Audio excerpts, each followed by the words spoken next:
There's a particular kind of silence that settles on a man when he knows his whole life's been a lie. I heard it the night I ran into my wife at the grocery store with another man. It wasn't some dramatic movie moment, no fireworks, no sudden rush of fury. Just a quiet, sinking thing like a structure fire that's already gutted the inside of a building. The walls still stand, but the foundation is gone. My name's Caden Yates. 62 years old. Spent 35 of those running into burning buildings, hauling men out, taking the heat so others wouldn't have to. Lost my wife when our youngest was 10, raised 4 kids on my own, and I don't regret a damn second of it. I own a small farm now, keep my hands busy fixing fences, tending cattle, teaching my grandkids how to drive an old stick-shift truck. There's not much that shakes me. But that night at the grocery store, that was different. I hadn't planned on going out. Just needed to grab a few things before heading home, coffee, some feed for the chickens, maybe a pack of beef jerky for the drive.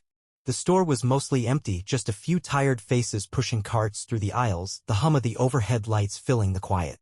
I moved through my usual route, produce, dairy, meat, quick and efficient like I did everything.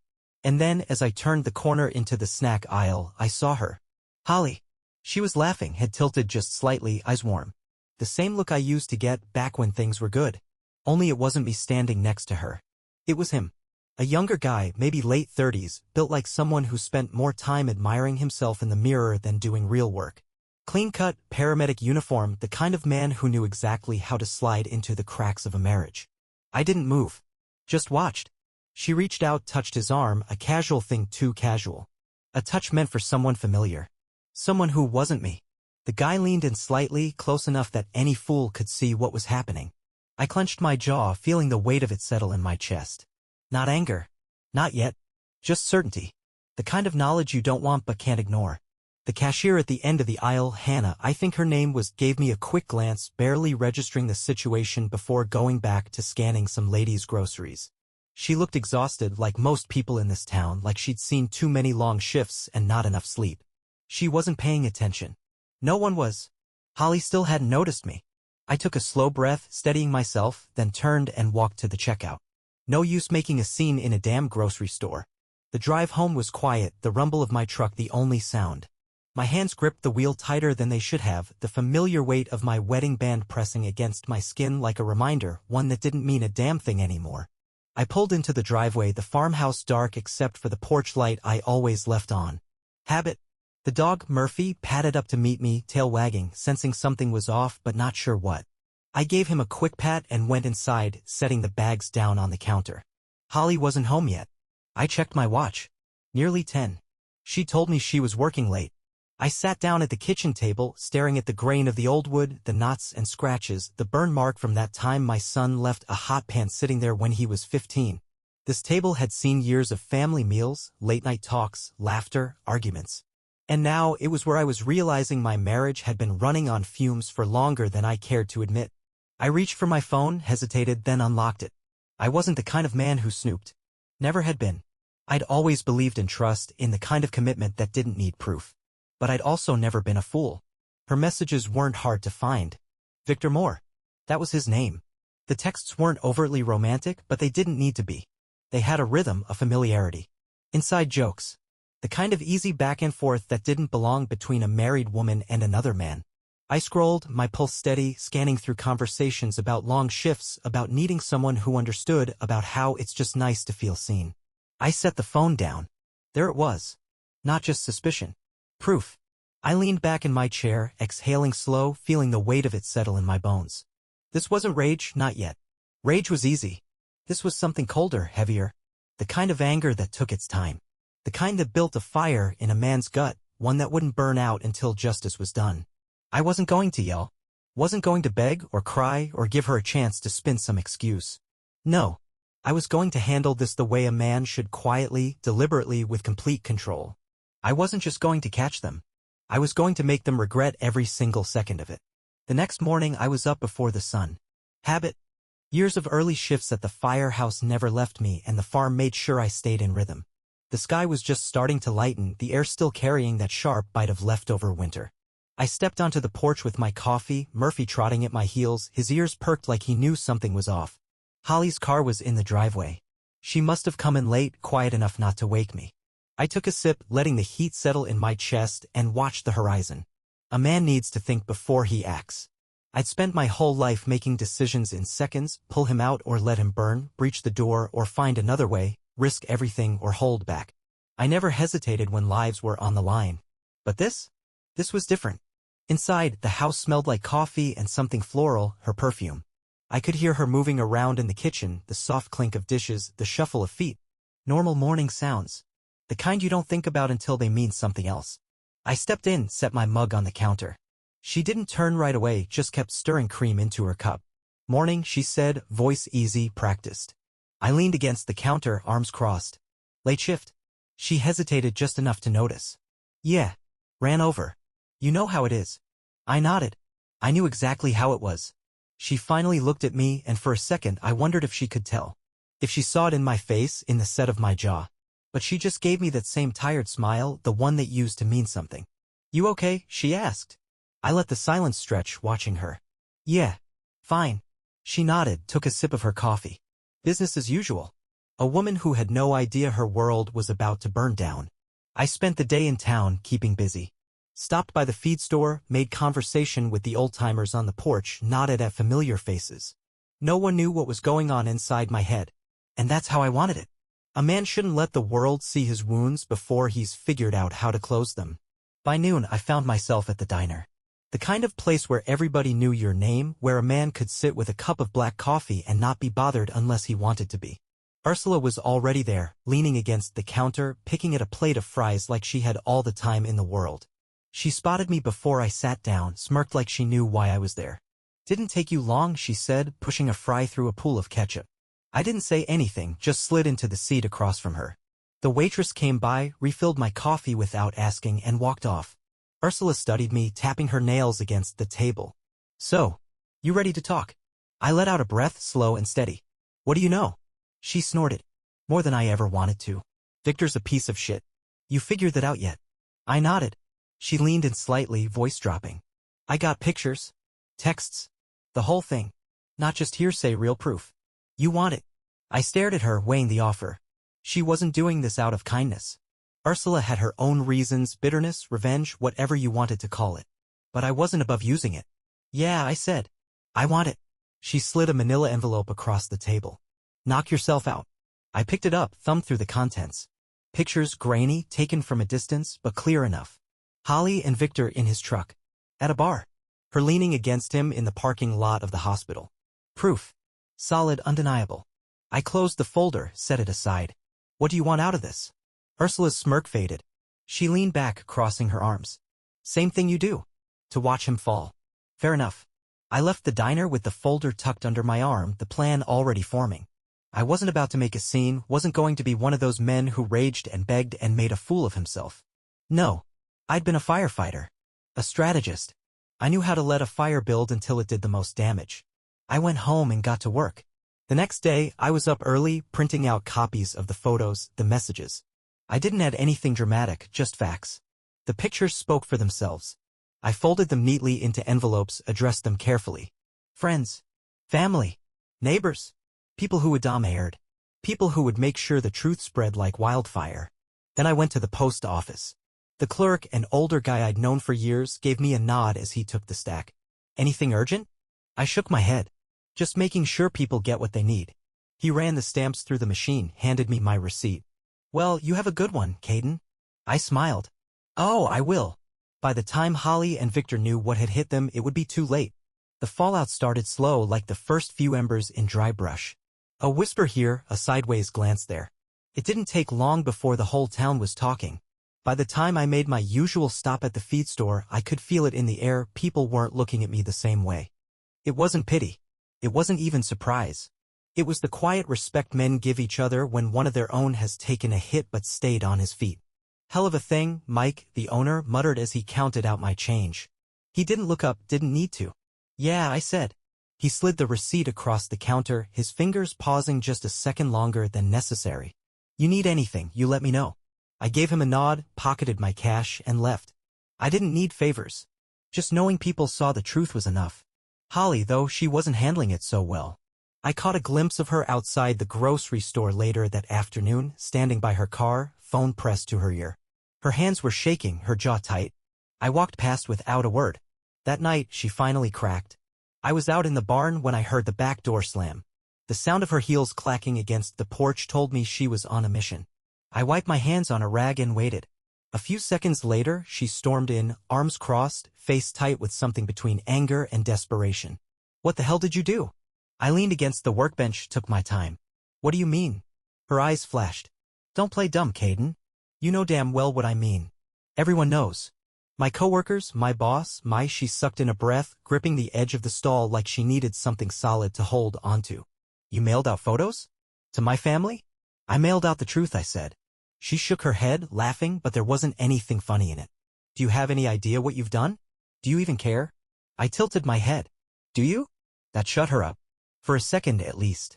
She swallowed hard, looked away. It wasn't what you think, Caden. It was a mistake." I nodded slow. "Yeah, a mistake. One you made over and over again." She exhaled, shaky, brushing a hand through her hair. "I was lonely." I pushed off the workbench, walked past her, grabbing a coil of rope from the shelf. "That's real convenient. Damn it, would you just talk to me?" I turned, finally meeting her eyes. "We're talking, Holly. We're talking right now." She opened her mouth, closed it, then tried again. "So that's it? You ruined my life and just what?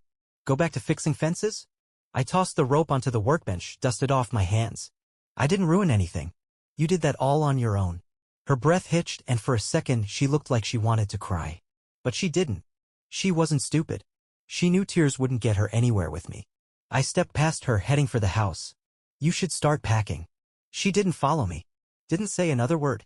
Just stood there, in the middle of the barn, surrounded by everything we'd built, looking like she didn't recognize any of it anymore. By morning, the town had moved on to the next stage, the quiet judgment, the knowing looks. The polite but distant greetings. She could still go to work, still buy groceries, still live her life, but it wasn't the same. People had a way of closing ranks around their own, and she wasn't one of us anymore. I found Victor before she did. It wasn't hard. Men like him don't change their routines.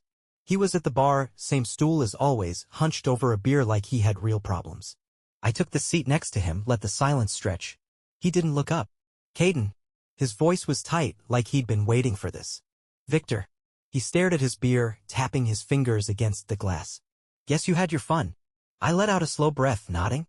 "Yeah, I did." He laughed, short and bitter. "You know, she was miserable. You think this is all my fault? You ever stop to ask why she looked for something else?" I turned to him, taking my time. "You ever stop to think that doesn't excuse a damn thing?" He shrugged, but it was forced. "You got what you wanted. She's humiliated. I'm done for. So what now? You gonna take a swing?" "Feel like that's the last thing on the checklist." I shook my head. "Not interested." He frowned, confused. "Then why are you here?" I took a sip of my drink, set it down carefully. "To let you know that you're done here. You don't work in this town. You don't drink in this town. You don't so much as drive through it." He scoffed. "You don't get to decide that." I leaned in just enough to make my point. "I don't have to. This place has its own rules and you broke them. So you can either leave now or wait until it gets real uncomfortable." His jaw tightened. He knew what I meant. I stood up, tossed a few bills onto the bar. "Best of luck, Victor." I didn't look back. I didn't need to. By the time I reached the door, I heard the bartender mutter, "You should listen to him, buddy." By the end of the week, he was gone. It took Holly a few more days to admit defeat. She still went to work, still went through the motions, but I could see it wearing on her. The way people spoke to her had changed, shorter conversations, polite nods that didn't quite meet her eyes. This town didn't do outright cruelty, but it didn't forget either. She packed in the evenings when she thought I wasn't paying attention. I'd hear the dresser drawers sliding open, the rustling of clothes, the careful zipping of a suitcase. She moved slower than she needed to, like she was hoping I'd stop her. I didn't. One evening she stood in the doorway of the living room, arms crossed, shifting her weight like she was working up to something. I kept my eyes on the TV, barely turning my head. "Caden." I muted the volume, waited. She sighed, stepping farther into the room. "I can't stay here. You know that." I nodded. "I do." She studied me like she was trying to figure out what was left of the man she'd married. "And that's what you want?" I took a slow breath, measured. "I want a wife who doesn't sneak around with another man and then lie about it." Her mouth pressed into a thin line. "I didn't." She stopped herself, shook her head. "It wasn't like that." I let out a low chuckle, not amused. "It was exactly like that."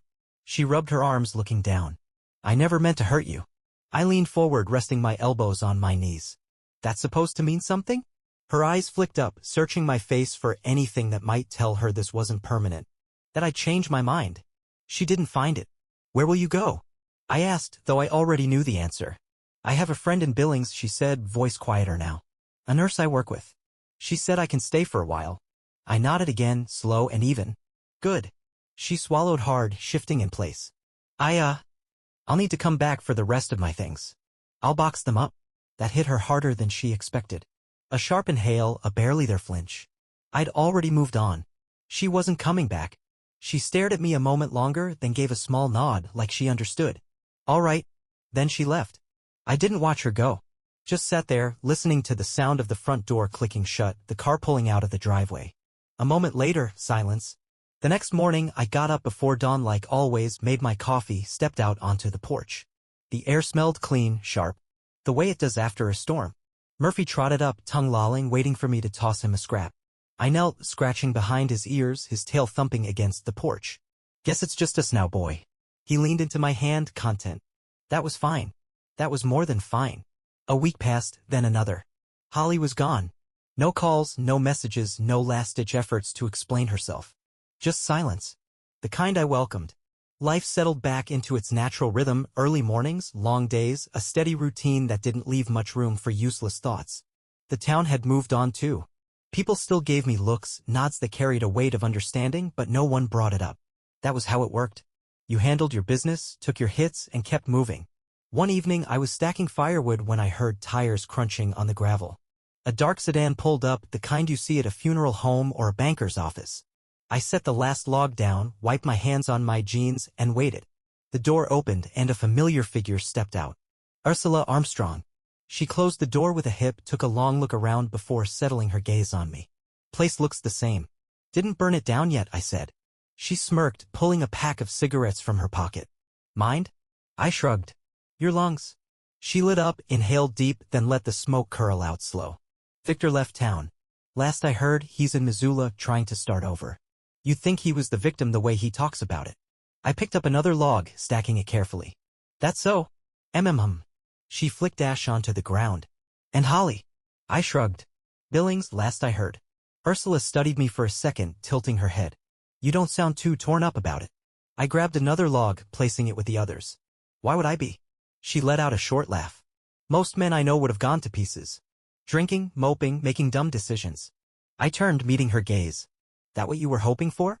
She smirked again, but there was something else in her eyes. Something that wasn't quite amusement. Nah. Just surprised. Thought maybe you'd be more bitter. I picked up another log. What good would that do? Ursula took another drag, exhaling through her nose. Guess that's why you handled it better than I did. I didn't ask what she meant. I already knew. She let the silence stretch between us, then finally sighed, flicking the cigarette into the dirt and grinding it out with her heel. Well, I just wanted to stop by. Make sure you weren't doing anything stupid. I snorted. Not my style. She smiled, small but real. Yeah, I know. She stepped back toward her car, opening the door. Before getting in, she paused. You need anything, Caden, you let me know. I nodded. Same to you. She gave me one last look, then got in and drove off, kicking up dust on the way out.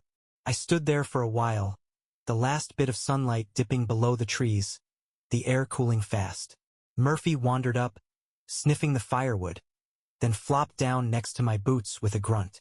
I reached down, scratching his head. Guess that's it then, I muttered. Murphy just thumped his tail, content. That was fine. That was more than fine. The mornings got quieter, but in a good way. No more waiting for the sound of another car in the driveway. No more sitting across the table from someone I didn't trust. Just the usual coffee. The crisp air rolling in from the fields. The dog at my feet, waiting for a scrap of toast like clockwork. The farm had its own rhythm, one I slipped back into without effort. Fence repairs, clearing brush, keeping things running. The work didn't ask questions, didn't expect anything from me but effort.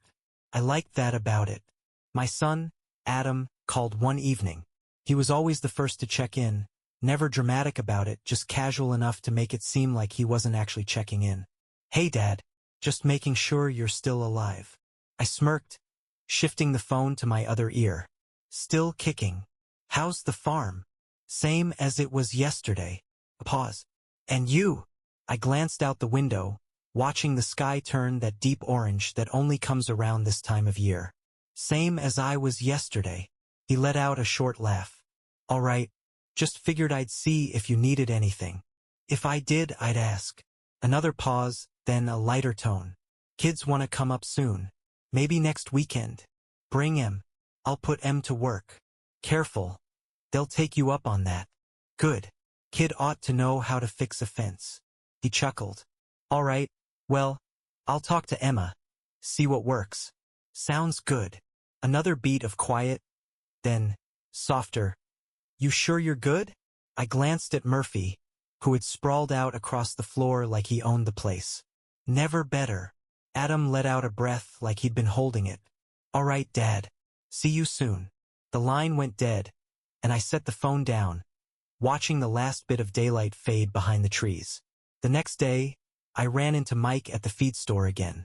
He was leaning against the counter, talking to the cashier when I walked in. He gave me a nod, that look men give when they don't want to pry but still want to acknowledge things. How's business? I asked. He shrugged. Same as always. Prices going up, people still buying. He tipped his chin at me. You can't complain. Good. He picked up his bag of feed and paused before heading out. You coming by the cookout next week? Hadn't thought about it. Town did one every fall, a big thing at the fairgrounds. I used to go back before things got complicated. Maybe, I said. Mike smirked. You show up, I'll save you a plate. I gave him a nod, paid for my things, and walked out. That weekend, I spent most of the day fixing up the old tractor, letting my hands do the thinking. By the time I sat down on the porch with a beer, the sun was setting, the sky burning red over the fields. Murphy wandered up, flopped down at my feet with a grunt. I reached down, scratching his ears, feeling the weight of everything settle in a way that wasn't heavy anymore. I'd been through worse. I'd survived worse. And I was still here. The cookout was bigger than I remembered. Kids running around with sticky hands, old-timers posted up in their usual lawn chairs, the smell of charcoal thick in the air. The kind of thing that made you realize how small the world of your problems really was. People ate, laughed, lived.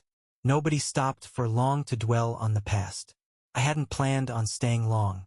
Figured I'd show up, shake a few hands, have a plate, then head home before the questions started. But the moment I walked in, Mike spotted me, already holding a cold beer in my direction. Look who decided to crawl out of his cave. I took it, twisting the cap off with one hand. Figured I'd remind people I'm still breathing. Much appreciated. He leaned against the table, watching the crowd. Your son made it in yet? Should be here soon. Mike nodded, taking a sip. Good. Kid's got your stubborn streak. I grunted. Gets that from his mother. He laughed, low and knowing. Yeah, sure. Across the way, Ursula was talking to a group of women, nodding along to whatever story they were telling. She caught my eye, smirked, raised her glass slightly before turning back to the conversation. No need for words. We both knew things had settled the way they needed to. Adam showed up not long after, his wife and kids trailing behind. The grandkids ran off before he had a chance to say hello, beelining for the hay bales set up near the bandstand. You look like you belong here, he said, stepping beside me. Always have. He studied me for a second. Yeah, guess you have. We watched the crowd for a while, the easy hum of small-town conversation filling the space around us. It felt good. Solid. No undercurrent of whispers, no weight in my chest. Just life. Moving forward the way it should. Eventually, one of the older men from town, Earl, shuffled up with his usual unlit cigar sticking out of his mouth. Glad to see you here, Caden, he said, voice gruff from years of smoke and time. Wasn't sure you'd make it. I shrugged. Figured it was time. Earl nodded, scratching his chin. Hell of a thing, what happened? Yeah. He rocked on his heels. You handled it right. I met his eyes, the kind that had seen more years than most, the kind that measured a man before passing judgment. He gave a slow nod, satisfied, then clapped me on the shoulder. Get yourself some ribs before the kids take 'em all. I watched him go, the conversation lingering just enough before fading into the background noise. Later, as the sun dipped behind the hills, I sat on the tailgate of my truck, watching the last of the crowd drift toward their cars. Murphy sat at my feet, ears twitching every time he heard something interesting. Adam walked over, hands in his pockets. Gonna head out soon. Need anything before we go? I shook my head. I'm good. He hesitated, glancing at the fire pit where a few men were still swapping stories. You really good? I took a breath, let the air settle in my lungs, then exhaled slow. Yeah. I glanced at him, giving the smallest of smirks. I really am. He nodded once, satisfied. All right then. The drive home was quiet, the kind that wasn't empty, just peaceful. The farm looked the same as always, the porch light casting a familiar glow. I parked, stepped outstretched. Murphy hopped down, trotted toward the house, tail wagging slow.